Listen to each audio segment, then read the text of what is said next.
Oi, gente, tudo bom com vocês? Vamos começar mais uma aula de geografia do sexto ano comigo, professora Ana Isabel, e com o intérprete Durley.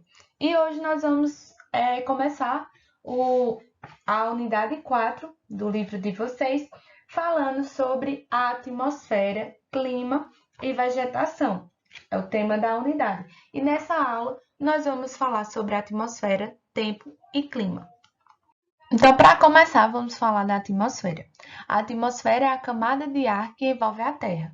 Esse ar que a gente respira, certo? A gente só consegue respirar, a gente só consegue viver, né? Porque tem esse ar que nós respiramos. Esse ar que nós respiramos está presente na atmosfera. Essa camada, né, a camada de ar que envolve a Terra, ela vai funcionar como uma capa protetora e ela vai proteger a Terra dos choques com corpos celestes, ela vai filtrar os raios solares, ela vai reter o calor é, do planeta Terra, né, para que a gente consiga uma temperatura favorável para o desenvolvimento da vida, certo? Então, o processo de formação da atmosfera está relacionado à formação do planeta.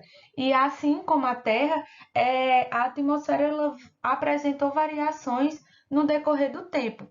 Antes do aparecimento da espécie humana, as alterações na atmosfera eram causadas por fatores naturais, como o vulcanismo. Mais recentemente, passaram a ser influenciados, sobretudo, pelas ações dos seres humanos, a ação antrópica. Então, nós, seres humanos, né, estamos também alterando essa camada atmosférica que a gente vai ver no decorrer das aulas como é que a gente tem feito isso. Então, para melhorar o estudo da atmosfera, os cientistas eles dividiram ela em 5 camadas. Né? Essas camadas são a toposfera, né, que vai até 12 quilômetros de altura. Eu quero que vocês imaginem como se a gente estivesse saindo aqui do planeta Terra e em direção ao céu, subindo no céu. Então, a gente teria a toposfera primeiro, depois a gente teria a estratosfera, que é onde a gente tem, onde os aviões circulam, né? Avião de passageiro, as sondas, os balões meteorológicos. Depois da estratosfera, a gente tem a mesosfera. Então, entre a estratosfera e a mesosfera, a gente tem a camada de ozônio, certo? Aí a gente tem a mesosfera, que vai dar de 50 a 80 quilômetros. Depois de 80 quilômetros para cima, a gente tem a termosfera, né? Que é onde está os satélites e onde a gente vê a presença dos meteoroides. E depois de 700 quilômetros para cima, a gente tem a estratosfera. A estratosfera. Estratosfera não, exosfera. Fiquei na cabeça estratosfera, é exosfera. Que é lá na exosfera onde a gente vai ver não, onde vai ter os ônibus espaciais e onde também vai passar até onde vai atingir os foguetes. Então, como a gente viu, a atmosfera é uma camada gasosa.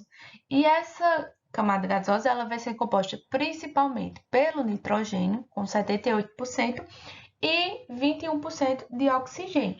Esses 1% aqui vai ser composto de outros gases, né, que é o gás dióxido de carbono, hidrogênio, metano, o ozônio, que vão fazer parte, né, da composição desse atmosfera.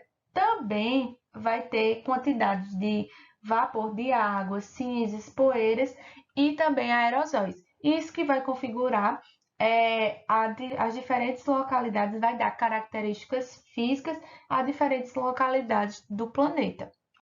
E o efeito estufa, quando a gente estuda a atmosfera, a gente tem que falar do efeito estufa. O efeito estufa é um fenômeno natural, certo? Que ocorre a partir do momento em que o Sol ele libera a radiação, né? E aí parte dessa radiação ela é refletida pela atmosfera, 34%, e parte dela é absorvida. Ao ser absorvida pela Terra, ela vai gerar o calor, né? E esse calor que a Terra absorveu, ele vai irradiar pela atmosfera em forma de calor, 66%. Vocês veem aqui, ó, a Terra, o Sol refletiu, né? Parte voltou, agora ela vai liberar de novo, vai ter a radiação de novo, parte vai entrar na atmosfera, né? Entra na Terra, aquece a Terra, depois que aquece, volta para volta, né? E em forma de calor. Então, esse é o efeito estufa, um fenômeno natural, certo? Mais para frente a gente vai ver como o ser humano tem alterado, né? Tem contribuído para alterações nesse fenômeno. Falando agora sobre o tempo e o clima, a gente tem que sempre aprender essa diferença. Então, o tempo é o estado momentâneo da atmosfera em determinado lugar. Para caracterizar esse estado, consideram-se as condições atmosféricas de temperatura, a ocorrência de chuva, de umidade, de pressão atmosférica e vento. Então, o tempo ele vai ser quando a gente vê, por exemplo, aqui a gente tem as pessoas que apresentam lá no jornal o tempo, como é que está o tempo hoje?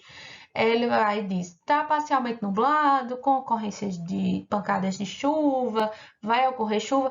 A partir da observação das condições atmosféricas, de temperatura, de chuva, certo?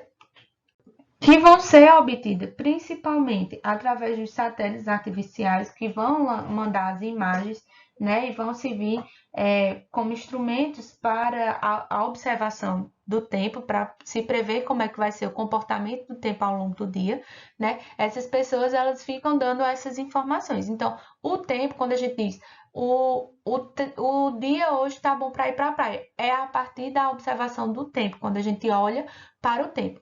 O clima ele é definido a partir das condições atmosféricas que se observam em determinado lugar por 30 anos ou mais, considerando-se a média das variações nesse período. Então, o clima ele só é possível observar ao longo de 30 anos, certo? Então, o clima hoje está bom para a praia. Está totalmente errado. Por quê? Porque o clima ele só é observado ao longo de 30 anos. O tempo que deve estar bom, porque o tempo é a partir da observação diária, a partir do dia. Então, quando a gente fala o tempo está correto, o tempo está bom para a praia. Quando a gente fala o clima está bom para a praia, está errado, porque o clima ele só pode ser observado ao longo de 30 anos e definido, tá certo?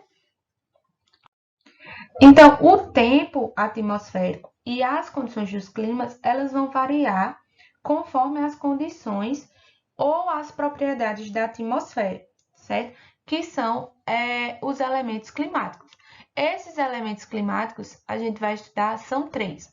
Primeiro, é a temperatura, né? A gente viu agora o efeito estufa e a gente viu como o Sol, ele aquece a Terra, certo? Essa radiação é, que o Sol manda, parte dela, né, se transforma em calor e é devolvida pela atmosfera. Então, esses pontos do planeta Terra, em diversos pontos do planeta Terra, são feitas as medições da temperatura, como a gente vê aqui nessa figura 4 da estação meteorológica. O registro dessas medições possibilita conhecermos as médias de temperaturas diárias, mensais, anuais de determinado lugar. As temperaturas são registradas pelos termômetros ou pelos termógrafos e os seus valores expressos em graus. Aqui no Brasil, a gente utiliza o grau Celsius, que é aquela bolinha com C, certo? Em outros locais, utiliza-se o grau Fahrenheit, que é assim, a bolinha com o F.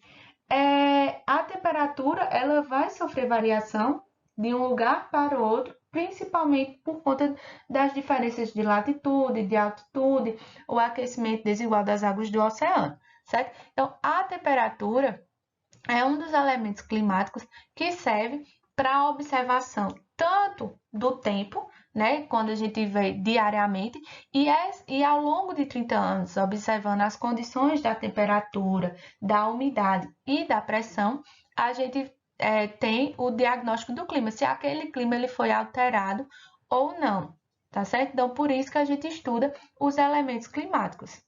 Um outro elemento climático é a umidade do ar e a precipitação.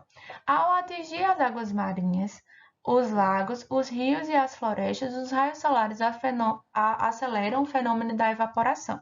Ao encontrar melhores temperaturas, a água em suspensão da atmosfera sob forma de vapor, pode-se condensar e isto passar do estado de vapor para o estado líquido e formar as nuvens.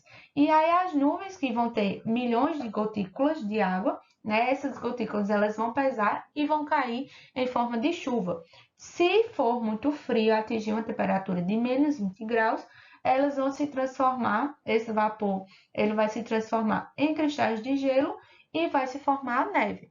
Então, a umidade e a precipitação é um outro elemento que é observado, né, a partir das chuvas, né, e o pluviômetro, aqui tem um pluviômetro que vai medir a captação da chuva, né, ele vai captar e vai medir quantos milímetros choveu em determinada área, e também nisso vai servir, mais uma vez, como eu disse, para a observação tanto do tempo como do clima. E agora a gente vai ver a pressão atmosférica. O ar ele é composto por partículas, certo? Essas partículas a gente não vê, mas essas partículas elas são responsáveis por criar uma pressão atmosférica, certo? A pressão atmosférica ela não é a mesma em toda a superfície terrestre. Ela vai variar de acordo com a altitude e também com a temperatura. No nível do mar, a pressão atmosférica é maior porque a altura da coluna de ar que está sobre essa região é mais pesada. Aqui a gente tem uma cidade no nível do mar e a gente tem aqui a formação da coluna de ar. As partículas de ar, elas vão estar aqui, formando uma coluna maior. Então, nessas regiões, a nível do mar, a gente tem uma maior coluna de ar, diferente das partes mais continentais, né? Quando a gente vai adentrando ao continente, que a gente tem relevos mais altos, a pressão vai diminuir porque a coluna nessas regiões é menor. E assim, a pressão vai variar de acordo com a altitude. Veja, aqui onde a gente tem um planalto, né? A gente vai ter uma coluna de ar menor. Por quê? Consequentemente, a gente vai ter uma menor pressão atmosférica. Então, nas regiões mais baixas, uma maior coluna de ar, nas regiões mais altas, uma menor coluna de ar. Menor pressão, maior pressão. E de acordo com a temperatura, a gente vai ver nos lugares mais próximos à linha do Equador, as zonas mais quentes, a gente já viu, né? Quanto mais perto do Equador é mais quente, o ar ele dilata-se e torna-se mais leve e sobe, exercendo assim uma baixa pressão atmosférica sobre as áreas. Então, como a linha do Equador, a temperatura é mais alta, as partículas, essas partículas que eu falei a vocês de ar, elas vão estar se movimentando. E, consequentemente, como elas estão se movimentando, isso vai deixar, fazendo que elas fiquem com uma baixa pressão devido a esse movimento. À medida que a gente vai se dirigindo aos polos, as temperaturas nessas áreas vão diminuindo e o ar mais frio se comprime e torna-se mais pesado, ocasionando altas pressões. Já nos lugares mais frios, certo? Aqui mais próximos aos polos, as partículas é como se elas estivessem com frio e não ficassem se movimentando. Pensem assim, elas vão ficar mais paradinhas. E como elas estão mais paradas, elas vão pesar mais. Então, vai ser umas zonas mais frio, a gente vai às baixa temperatura, zona de alta pressão. Assim, o modo como a pressão varia de acordo com a temperatura. Então, para buscar um equilíbrio, certo? O ar ele vai estar sempre circulando das zonas de baixa pressão para as zonas de alta pressão. Vocês veem aqui, o ar circulando. Então, dessa forma, a pressão atmosférica variando de acordo com a temperatura e aqui, nesse exemplo, variando de acordo com a altitude, tá certo? Então, gente, eu espero que vocês tenham entendido a atmosfera, o tempo e o clima, o efeito estufa e esses elementos, né? Os elementos climáticos da temperatura, da umidade e da pressão atmosférica. Qualquer dúvida, como eu sempre digo, vocês procurem o professor de vocês e a gente se vê na próxima aula. Até logo!